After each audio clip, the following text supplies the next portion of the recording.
আমি রোমিও সৌরভ। আজকের আপনাদেরকে আরেকবার স্বাগত জানাই আমাদের YouTube channel easy agriculture science and টেকনোলজিতে।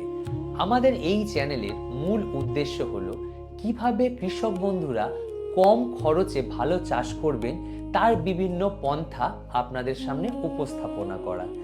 আজকের আমরা যে বিষয়টি নিয়ে আপনাদের কাছে চলে এসেছি সেটি হলো ধান বীজ বা দানা বাছাইকরণ। তো চলুন আমরা এই চ্যানেলের কর্ণধার প্রতুল বাবু মহাশয়ের কাছ থেকে জেনে নিই যে কিভাবে ধান বীজ বা দানা বাছাইকরণ করতে হবে। নমস্কার, আমি Pratul Das, easy agriculture science and technology YouTube চ্যানেলে আমার সমস্ত অন্নদাতাদের স্বাগত জানাচ্ছি। আশা করি সৃষ্টিকর্তার অসীম কৃপায় আপনারা ভালো আছেন, আমিও খুব ভালো আছি। আজ মূল ভিডিওতে যাওয়ার আগে এমন একজনের সঙ্গে আমার অন্নদাতাদের পরিচয় করাবো, কারণ এই সুযোগ হয়তো আমি আর আমার জীবনে দ্বিতীয়বার আর পাবো না। যিনি আমাকে এই পৃথিবীর আলো দেখিয়েছেন এবং ছোটবেলা থেকে আমাকে হাতে কলমে কৃষিকাজ শিখিয়েছেন, তিনি হচ্ছেন আমার কাছে জীবন্ত ভগবান। তিনি হচ্ছেন আমার গর্ভধারিণী মা। এই মানুষটার বয়স বর্তমানে 90 বছর। তো উনি কৃষিকে এতটাই ভালোবাসেন যে এখনও উনি কিন্তু বাড়িতে কৃষিকাজ করেন এবং অনেক রকমের সবজি চাষ করেন।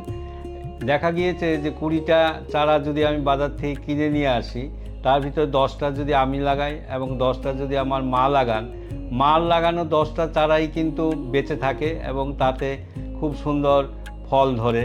এবং আমার লাগানো যে 10টা চারা, তাতে দেখা যাচ্ছে যে অর্ধেকটাই মারা যায়, কিন্তু মার মতো অতটা ভালো হয় না। এই হচ্ছে ওনার কৃষিকাজের দক্ষতা। আমি আপনাদের পয়সায় এই প্রযুক্তিগুলো স্কুল, কলেজ এবং বিশ্ববিদ্যালয় থেকে শিখেছি। এমনকি স্টেশনে যে বুড়িমা বলে, বাবু 2টো টাকা দিন, আমি বিস্কুট কিনে খাবো, তারও কিন্তু ভাগ রয়েছে আমার এই পড়াশোনার ভিতরে। সুতরাং আমি যে প্রযুক্তিগুলো শিখেছি আপনাদের পয়সায়, সেগুলো আপনাদের কাছে তুলে ধরা বা আপনাদের দোরগোড়ায় নিয়ে যাওয়া, এটা আমার দায়িত্বর ভিতরে পড়ে। মূল আলোচনায় যাওয়ার আগে এগ্রিকালচারের কিছু প্রাথমিক কথা আমি এখানে বলে নিতে চাই, তাহলে পরবর্তীতে যে আমাদের পর্বগুলো আসবে সেগুলো বুঝতে একটু সুবিধা হবে। ধরুন, আমরা যখন ইংলিশ শিখি বা পড়াশোনা করি, তখন A থেকে Z পর্যন্ত এই 26টা অক্ষর আমাদের শিখতে হয়। যদি A থেকে Z এই 26টা অক্ষর মনে রাখতে না পারি, তাহলে কিন্তু আমরা বাক্য বা শব্দ এগুলো কিন্তু তৈরি করতে পারবো না। সেরকম এগ্রিকালচারের ABCD এগুলো আমাদেরকে জানতে হবে, তাহলে পরবর্তী যে প্রযুক্তিগুলি আমি বলবো সেগুলো একটু বুঝতে আপনাদের সুবিধা হবে। Farmer is a institute of agriculture. কৃষকই হচ্ছে কৃষির একটা সংস্থা। এটা বলার কারণ হচ্ছে, একজন কৃষক যা জানে আর কিন্তু কেউ ততটা জানে না। এটা আমার অভিজ্ঞতা থেকে আমি কিন্তু বলছি। সারা পৃথিবীতে দেখা গিয়েছে মানুষই হচ্ছে একমাত্র প্রাণী যাকে শিক্ষা নিয়ে মানুষ হতে হয়। অন্য কোনো প্রাণীদের ক্ষেত্রে কিন্তু এইরকম দেখা যায় না। যেমন এক বন্ধু আরেক বন্ধুকে জিজ্ঞাসা করছে, হ্যাঁ রে, ছেলেটাকে কোথায় ভর্তি করালি? তখন সেই বন্ধু বলছে, ওই একটা ভালো স্কুলে ভর্তি করালাম, যদি ছেলেটা মানুষ হয়। দেখুন, এখানে সে একবার মানুষ হয়ে পৃথিবীতে এসছে, আবার তাকে মানুষ হওয়ার জন্য ভালো স্কুলে ভর্তি করাতে হচ্ছে। এটা বলার উদ্দেশ্য হচ্ছে, আমাদের যে কৃষক বন্ধুরা বা কৃষক ভাইরা বা আমার অন্নদাতারা, তারা কিন্তু বহুদিন থেকে চাষ করছেন। তিনি চাষ করছেন, তার বাবা চাষ করেছেন, তার ঠাকুরদা চাষ করেছেন। আবার দেখুন, এই কৃষির উপরে কৃষির জ্ঞান নেওয়ার জন্য আবার বিভিন্ন জায়গায় প্রশিক্ষণ নিতে হচ্ছে এবং আমাদের কাছে আসতে হচ্ছে, যাতে সে আরও ভালোভাবে চাষ করতে পারে। কেননা যে চাষের খরচা কিন্তু দিন দিন বেড়ে যাচ্ছে এবং কৃষি প্রযুক্তিরও অনেক পরিবর্তন হচ্ছে, আরেকদিকে আবহাওয়ার পরিবর্তন হচ্ছে। সুতরাং আপনাকে এই কৃষি জ্ঞানটা কিন্তু সবসময় সংগ্রহ করতে হবে বা জানতে হবে। Agriculture depend on nature. কৃষিটা হচ্ছে প্রকৃতির উপরে নির্ভর করে। প্রকৃতি যদি আপনার পক্ষে থাকে তবে চাষটা ভালো হবে, আর যদি বিপক্ষে যায় তাহলে কিন্তু চাষটা ভালো হবে না। যেমন মনে করুন খরা হলো, বন্যা হলো, অতিরিক্ত বৃষ্টি হলো, তাহলে কিন্তু চাষ আপনার খুব একটা ভালো হবে না এবং কৃষি বিজ্ঞান বা কৃষি যে প্রযুক্তি সেটা কিন্তু আপনার কোনো কাজে আসবে না। কারণ একটা কথা সবসময় মনে রাখবেন যে প্রকৃতি কিন্তু কারো হাতে নেই। দ্বিতীয়ত হচ্ছে agriculture depend on animal husbandry.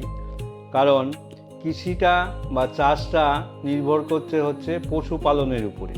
যত পশুপালন বেশি হবে তত কিন্তু কৃষিটা দীর্ঘায়িত হবে বা সাস্টেনেবল হবে বা সংরক্ষিত হবে বা টিকসই হবে, বা এটা এমন একটা প্রক্রিয়া বোঝায় যা পরিবেশে ক্ষতি না করে বর্তমানে চাহিদা পূরণ করে এবং একই সাথে ভবিষ্যৎ প্রজন্মের চাহিদা মেটানোর ক্ষমতাকেও বজায় রাখে।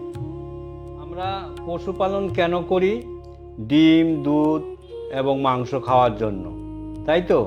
আসলে কিন্তু তা নয়। এই জন্য পশুপালন করা শুরু হয়নি।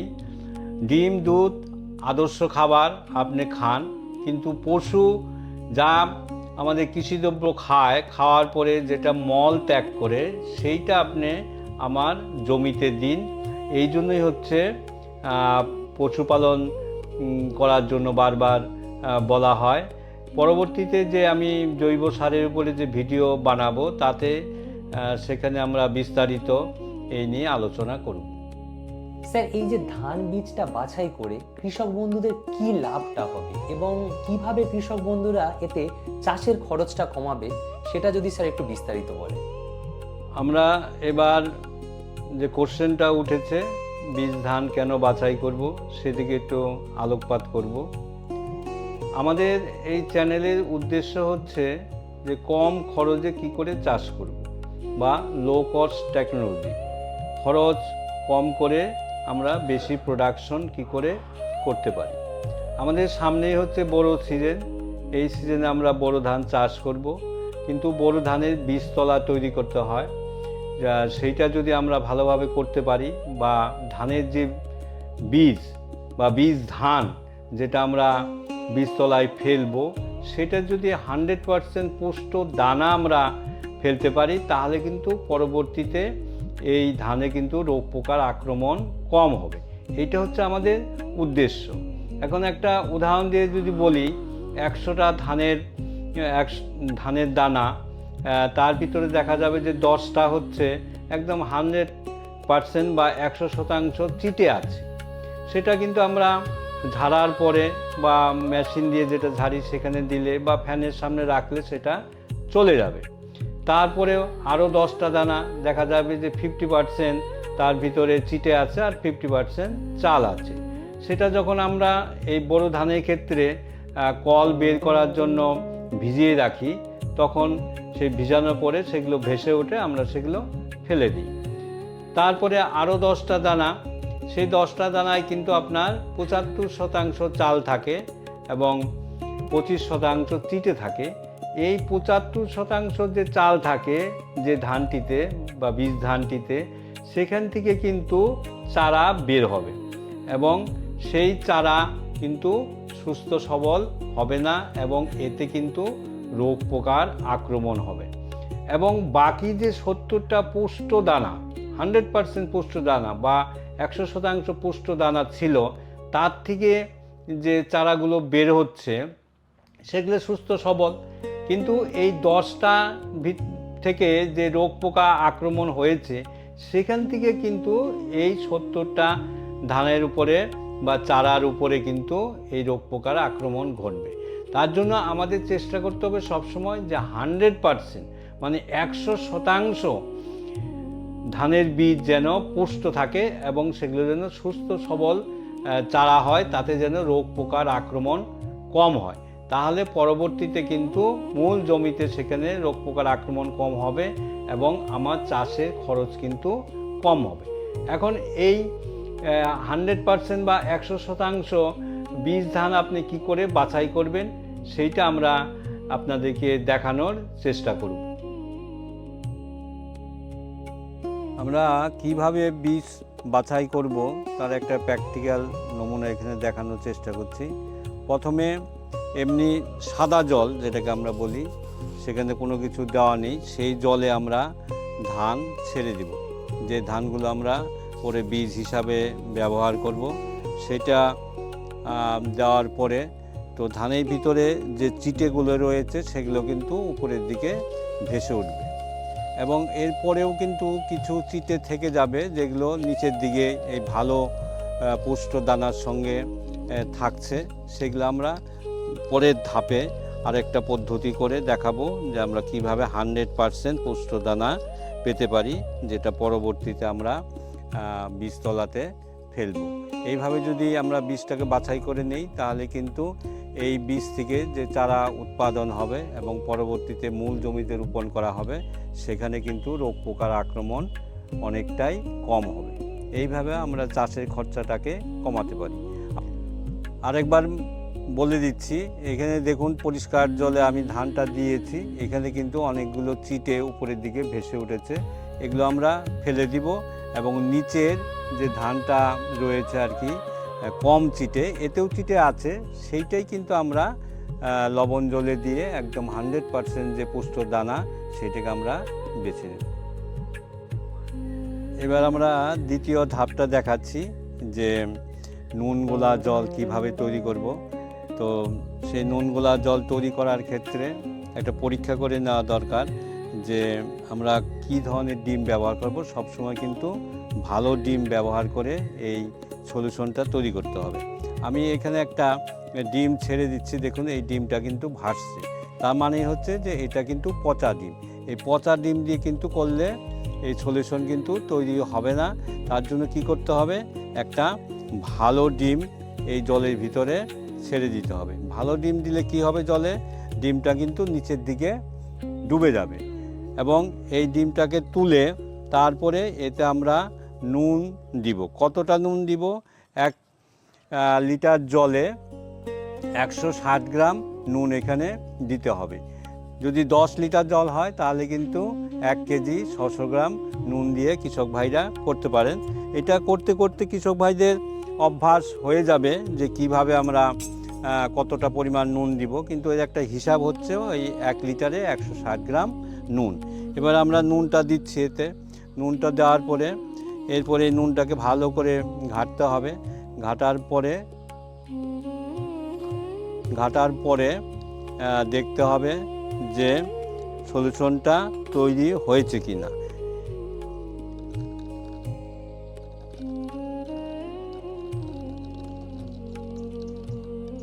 তারপরে আমরা সেই ভালো ডিমটাকে এর ভিতরে এই সলিউশনের ভিতরে বা নুন গোলার জলে আমরা ছেড়ে দিব। এতে দেখা যাচ্ছে যে আপনার ডিমটা কিন্তু আবার ডুবে গিয়েছে।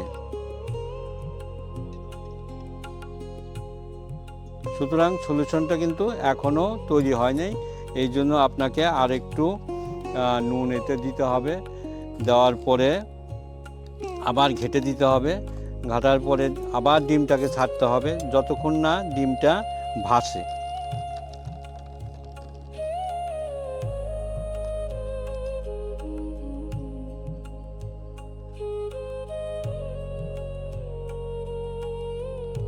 এবার কিন্তু ডিমটা ভেসে উঠেছে, উপরের দিকেই দেখা যাচ্ছে, আপনি একটু ভালো করে লক্ষ্য করুন, এই যে ডিমটা ভেসে উঠেছে, তার মানে আমার এই সলিউশনটা তৈরি হয়েছে। এরপরে আমি যে আগের ধাপে যে ধানগুলো বেছে রেখেছি সেগুলো আবার এতে আমি দিব। এবার আমরা সেই নুনগুলা জলে যে আগে বাছাই করা ধানটা রেখেছিলাম সেইটা দিব। তার আগে এই নুনগুলা জলটাকে আমরা আরেকবার পরীক্ষা করে নিচ্ছি যে এটা ঠিক আছে কিনা। তাতে একটা ভালো ডিম আমি ছেড়ে দিচ্ছি, যদি ডিমটা ভাসে তাহলে সলিউশনটা ঠিক আছে, তার মানে ডিমটা এখানে ভেসে গিয়েছে, মানে আমার সলিউশনটা ঠিক আছে। এতে আমি আগে সে বাছাই করা যে ধানটা সেইটা এই নুনগুলা জলে দিব। এবার আমি সেই বাছাই করা ধান দিচ্ছি। এতে কি হবে, নুনগুলা জলে দিলে যে একদম 100% যে পুষ্ট দানা সেগুলোই একমাত্র নিচের দিকে থাকবে, এবং বাকি যে দানাগুলো যেগুলো মনে করুন 25% বা 75% বা 50% চাল রয়েছে, সেগুলো কিন্তু সব ভেসে উঠবে উপরের দিকে, এবং সেগুলো আমরা বেছে নিয়ে শুধু পুষ্ট দানাগুলোকে আমরা রাখব। এখানে এই নুনগুলা জলে দেওয়ার পরে কতগুলো সতর্কতা অবলম্বন করতে হবে। সেটা হচ্ছে এইভাবে ঘেঁটে দেওয়ার পরে সঙ্গে সঙ্গে যে উপরে যে চিটেগুলো ভেসে উঠলো আর কি, এগুলো কিন্তু সঙ্গে সঙ্গে ফেলে দিতে হবে, এবং যে নিচে যে ধানগুলো চলে গিয়েছে একদম পুষ্ট দানা, সেটাও কিন্তু সঙ্গে সঙ্গে তুলে নিতে হবে, কেননা এতে নুন দেওয়া আছে এবং পরবর্তীতে জার্মিনেশনে প্রবলেম হতে পারে। সেই জন্য এখানে একটু খেয়াল রাখতে হবে। এই ধানটা কিন্তু নিচের ধানটা কিন্তু সঙ্গে সঙ্গে তুলে নিয়ে মিষ্টি জলে ধুয়ে নিতে হবে। কতক্ষণ ধোবো, যতক্ষণ না সেই নোনা ভাবটা চলে যায়। এর জন্য একটা পরীক্ষা করা যেতে পারে যে মিষ্টি জলে আমি ধোবো, সেখানে 2-1 বার ধোয়ার পরে সেই জলটা আমি একটু জিভে ফেলে দেখব যে নুন ভাব আছে কিনা। যদি নুন ভাব থাকে তাহলে আবার ধুতে হবে বা আবার জল দিতে হবে বা জলটা পরিবর্তন করতে হবে, এবং যখন দেখা যাবে যে আর নোনা ভাব নেই, তখন আমি সেটাকে নিয়ে ছায়া জায়গায় শুকিয়ে পরবর্তী যে ধাপ আমাদের বীজ তলায় ফেলার, সেই পদ্ধতিগুলো আমরা অবলম্বন করব। কম বেশি 1 বিঘে বোরো ধান চাষ করতে গেলে 2,500 থেকে 3,000 টাকা রোগ এবং পোকার জন্য খরচ করতে হয়। যদি কৃষক বন্ধুরা এই পদ্ধতি অবলম্বন করে বীজ বাছাই করেন এবং বীজতলায় ফেলেন, তাহলে কিন্তু অনেকাংশে আমাদের এই চাষের খরচা আমরা কমাতে পারি, এবং এই যে কৃষি বীজগুলো আমরা ব্যবহার করছি তার ফলে পরিবেশের যে দূষণ হচ্ছে সেটাও কিন্তু আমরা অনেকটা রক্ষা করতে পারি। পরীক্ষামূলকভাবে 1 কাঠা জমিতে 1 থেকে 1.5 কিলো ধান বীজ যদি ফেলা যায়, ফেলার পরে সেই ধানটা থেকে যে চারা হবে সেটাকে পরবর্তীতে আপনি মূল জমিতে রোপণ করুন, এবং তাতে দেখুন যে কীরকম রোগ পোকার আক্রমণ হয়, আর আপনি নর্মাল বা স্বাভাবিকভাবে যে চাষটা করছেন তাতে দেখুন কীরকম রোগ পোকার আক্রমণ হয়। যদি এটা বেটার মনে হয়, আমার মনে হচ্ছে এটা বেটার হবে, তাহলে এই পদ্ধতিটা পরবর্তীতে আপনি অবলম্বন করতে পারেন। স্যার, এত কিছু শোনার পর আমার মনে একটাই প্রশ্ন উকি দিচ্ছে, এই যে কৃষি বিজ্ঞান আর কৃষি প্রযুক্তি, এই যে দুটো ওয়ার্ড, এই দুটো আলাদা আলাদা যে আপনি বলছেন, এবার কিভাবে এই দুটো আলাদা স্যার যদি একটু আমাদেরকে বিস্তারিত বুঝিয়ে দেন তাহলে খুব ভালো হয়। একটা খুব ভালো কোশ্চেন করেছেন যে বিজ্ঞান এবং প্রযুক্তি কি। বিজ্ঞান হচ্ছে যে বিজ্ঞানের বিটা বাদ দিই তাহলে জ্ঞান, মানে জ্ঞান অর্জন করা। এটি একটি প্রাকৃতিক এবং সামাজিক জগৎ সম্পর্কে জ্ঞান অর্জন করার প্রক্রিয়া হচ্ছে বিজ্ঞান। আর প্রযুক্তি কাকে বলে? বিজ্ঞানের প্রয়োগ। প্রযুক্তি হলো বিজ্ঞানের জ্ঞানকে, বিজ্ঞান যেটা আবিষ্কার করেছে সেই জ্ঞানটাকে ব্যবহারিক প্রয়োগ বা বাস্তব সমস্যার সমাধান করা। যেরকম মনে করুন ইলেকট্রিসিটি বা কারেন্ট কোনো এক বিজ্ঞানী আবিষ্কার করেছে, কিন্তু সেই ইলেকট্রিসিটি দিয়ে আমরা কি করছি? ফ্যান চলছে, লাইট জ্বলছে, গাড়ি চলছে, ওয়াশিং মেশিন চলছে, এরকম বিভিন্ন টাইপের জিনিস কিন্তু চলছে, এবং তার জন্য কিন্তু আলাদা আলাদা প্রযুক্তি রয়েছে। এই যে বিভিন্নভাবে চলছে আর কি, এটাই হচ্ছে প্রযুক্তি। একই জিনিস, একই ইলেকট্রিসিটি, কিন্তু বিভিন্ন কাজ করছে আর কি, এই ব্যবহারিক দিকগুলোই হচ্ছে প্রযুক্তি। এরকম আরও ভিডিও পেতে আমাদের এই চ্যানেলটিকে সাবস্ক্রাইব করুন এবং আমাদের পাশে থাকুন, এবং আমরা যেন আপনাদের সেবা করতে পারি, সেবার থেকে আমাদের বঞ্চিত করবেন না। এবং সবাইকে জয় জওয়ান জয় কিষাণ।